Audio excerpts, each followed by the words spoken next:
আসসালামু আলাইকুম, welcome to নিতুস lifestyle. আজকে আমি বড় কাতলা মাছ ভুনা করছি।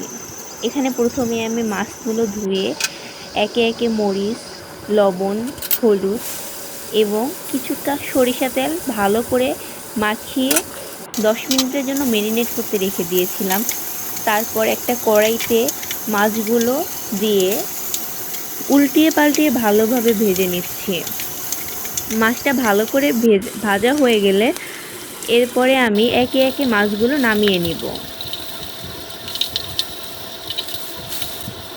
এরপরে আমি এই ভেজে রাখা তেলের মধ্যেই কিছু পেঁয়াজ কুচি এবং কাঁচামরিচ কুচি দিয়ে দিব এবং ভালো করে এটা ভাজা ভাজা করব। পেঁয়াজটা যখন ভালো করে ভাজা ভাজা হয়ে যাবে তখন আমি একে একে লবণ, পরিমাণ মতো লবণ, হলুদ, মরিচ এগুলো দিয়ে ভালো করে কষিয়ে নেব।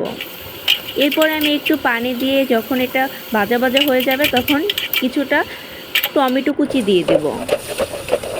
টমেটো কুচিটা ভালোভাবে ভাজা ভাজা হলে আমি একটু এটাতে পানি অ্যাড করব। দেন পানিটা যখন একটু বলক আসবে তখন আমি মাছগুলো ছেড়ে দেব।